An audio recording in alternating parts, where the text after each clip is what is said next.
tin là Giêsu.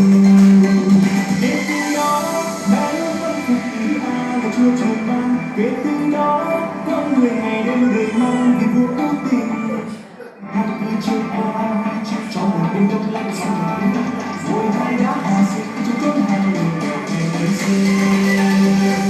Bao nhiêu đêm trên nước bên chốn đây là giấc mơ một sự đến cây quanh bao nhiêu sương bao nhiêu niềm vui.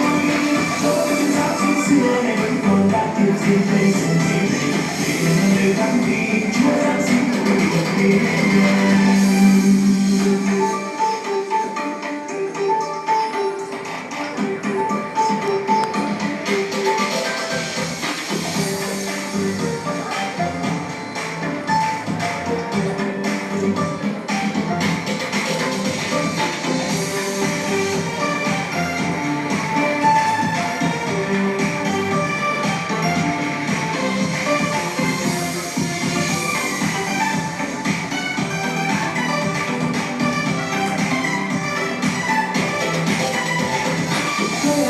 Sầu lo nụ cười vì Chúa đã đến xóa tan màn đêm đem bình yên cho khắp mọi nơi. Thế gian một đèn ánh sáng tình yêu dẫn đôi đời ta nhìn Giêsu dâng trần năm xưa. Kể từ đó bao lối vẫn thuộc vì ai là Chúa trời ban. Kể từ đó con người ngày đêm đợi mong về vua cứu tình. Ngày tháng cứ trôi qua trong một đêm đông lạnh giá, rồi nay đã an sinh cho chúng hai người đều trên Giêsu. Bao nhiêu trên nước bên chốn đây lên dần dần như một sự đến quay quanh bao nhiêu sương bao nhiêu niềm vui.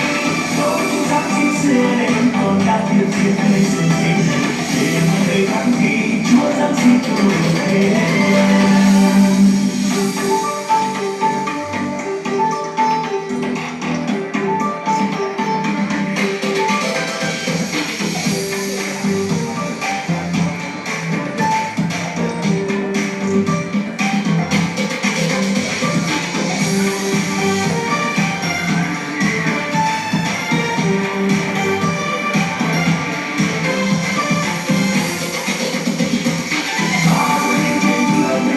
Hãy subscribe cho kênh Ghiền Mì Gõ để không bỏ lỡ